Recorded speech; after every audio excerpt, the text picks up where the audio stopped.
Eh bien, c'est sur ces mots que nous allons donner la parole à notre Jérémy Graine. Jérémy Graine qui va nous parler d'un animal étrange qui s'appelle la double contrainte. Manipule-mots, oh, la manipulation par les mots, oh. Manipule-mots, oh, la manipulation par les mots, oh. Merci les filles. Aujourd'hui, parce qu'on aime la fantaisie et la galéjade, nous allons parler de la double contrainte, parfois aussi appelée double lien ou boucle paradoxale. Vous riez déjà. Cette appellation est une traduction de l'anglais double bind, concept inventé dans les années 50 par l'équipe de l'anthropologue anglais Gregory Bateson. Notez que l'on pourrait traduire Gregory Bateson par Grégoire, fils de la chauve-souris, s'il n'y avait pas un E entre bat et son. La traduction exacte serait donc Grégoire, fils de la diminution, ce qui est déjà beaucoup moins rigolo. La traduction Michel, fils du Joker, aurait aussi été intéressante, mais elle est trop approximative. Installée dans un hôpital psychiatrique à Palo Alto en Californie, l'équipe de Bateson découvre que la schizophrénie serait une adaptation du patient à une forme de communication familiale truffée de double contrainte.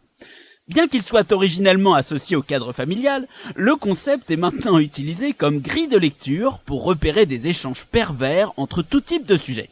La thérapeute Anne-Laure Buffet la définit schématiquement ainsi. On nomme double contrainte une paire d'injonctions paradoxales consistant en ordre explicite ou implicite, intimé à quelqu'un qui ne peut en satisfaire un sans violer l'autre.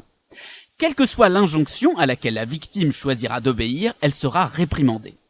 Voici 2 exemples pour vous aider à mieux comprendre.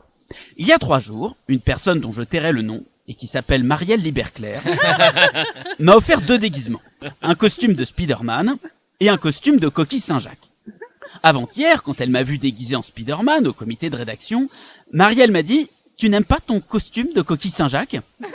Hier, au débrief du comité de rédaction, je suis venu en Coquille Saint-Jacques. Et Marielle m'a dit « Tu n'aimes plus ton costume de Spider-Man ?» À la suite de quoi, elle m'a privé de dessert pour une période de 8 ans. La double contrainte n'est pas nécessairement uniquement verbale. Bateson évoque le cas d'une mère qui dit à son fils « Tu ne m'embrasses pas ?»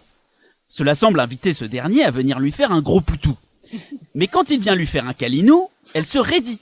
Or, comme on sait que le non-verbal domine toujours le verbal, cette mère dit en filigrane à son fils « Go fuck yourself », ce que nous pourrions traduire en français par « Je ne t'apprécie guère, vil maraud ». D'après Bateson, la double contrainte, quand elle est répétée sans cesse, peut empêcher un enfant de construire un rapport confiant à la réalité et le faire basculer dans la psychose, en l'occurrence la schizophrénie. Sur un adulte, dans le cadre d'un rapport de subordination ou d'une relation amoureuse par exemple, la répétition de la double contrainte peut aussi provoquer une perte de repères et de confiance et entraîner de graves blessures psychologiques. Pour s'extirper de la double contrainte, le collaborateur de Bateson, Paul Václavic, préconise le recadrage. Il s'agit, par l'humour notamment, d'exprimer l'absurdité de la proposition. J'ai décidé de mettre en pratique cette solution aujourd'hui, parce que Gandhi a dit « Soyez le changement que vous voulez voir dans le monde ». Et que moi j'aime bien Gandhi. J'ai donc brisé la boucle paradoxale de Marielle, qui n'est plus qu'un tas de ruines fumantes. La boucle paradoxale, hein, pas Marielle. Je suis venu dans le studio déguisé en Coquille Saint-Jacques, déguisé en Spider-Man. Tadada. Ah, et tu es magnifique dans ce costume, je tenais à te le dire. Merci Et Marielle. l'odeur qui va avec.